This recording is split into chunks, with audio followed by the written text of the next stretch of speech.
Umalis na kapamilya international star, inaming nagsisisi bakit iniwan ng ABS-CBN. Ang kanyang saloobin, tingnan ang mga detalye.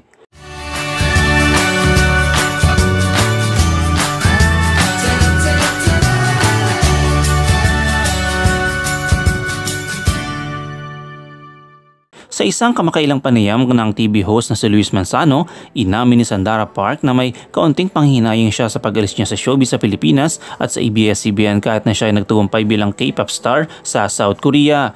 Binanggit ni Luis Manzano sa 38-year-old na singer ang tanong kung nagsisisi siya sa pag-iwan ng kanyang karera sa Pilipinas upang maging isang trainee sa South Korea. Sa kanyang pahayag ay sinabi, "That time when I was a trainee, hindi kasi I was young and I had a dream to be a Korean star. Pero ngayon, parang ay regret na umalis ako." Ipiniliwanag ni Sandara Park na may kaunting panghinayang siya dahil sa pakiramdam niya na mas marami ng pera ang kanyang mga katrabaho sa showbiz sa Pilipinas kaysa sa kanya. Dagdag pa niya, "Kasi feeling ko mas mayaman kayo. Sa totoo lang, kasi sa Korea, diba sa isang grupo, hati-hati kami ng payment with the company, with the members, so hindi kami ganoon kayaman." Noong 2004, sumiklab ang kasikatan ni Sandara Park bilang isang kalahok sa talent show ng ABS-CBN na Star Circle Quest. Pagkatapos nito, nagtagumpay siya sa kanyang karera bilang aktres at mga awit. Sa huli, bumalik siya sa South Korea at nag-debut noon ng 2009 bilang isa sa mga miyembro ng 2NE1 na naging isa sa mga pinaka-viral at commercial na matagumpay na girl group sa K-pop bago magwakas noong 2016. Kamakailan lamang, bumisita nga si Sandara Park sa Pilipinas para sa isang guest appearance sa concert ng Thai K-pop singers na si Bam Bam sa Araneta Coliseum. Pareho silang miyembro ng talent agency na kanilang kinabibilangan.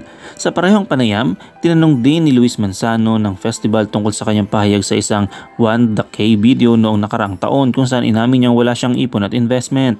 Sa dagdag niyang pahayag ay aniya, "Kasi magastos ako sa fashion, clothes and shoes." Saad niya, natanto lamang niya ang kakulangan niyang ipon matapos makita ang kanyang mga kaibigan mula sa Pilipinas na nagawa ng bumili ng sariling mga bahay, mga kung ano-ano pa at mga sasakyan. Dagdag pa niya, "Pero wala akong interes sa mga house or lupa, sa cars. Ang interes ko lang sa fashion." Sa pagkakataong iyon, tinanong din ni Luis Manzano si Sandara tungkol sa kanyang buhay pag-ibig. Bagamat sinabi ng Korean star na mas gusto niyang panatiling pribado ang ganoong mga bagay.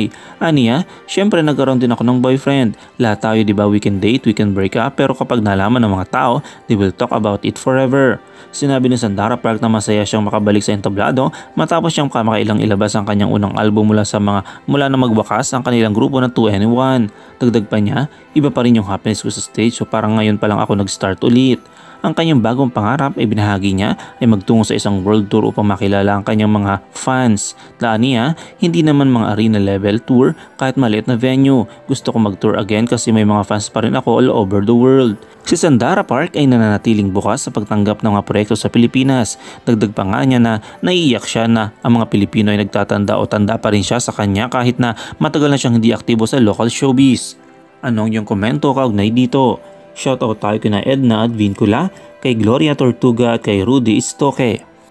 I-comment mo lang ang inyong opinion sa comment section at huwag kalimutang i-like, i-follow, i-subscribe ang bcgram.net para sa mga latest happenings.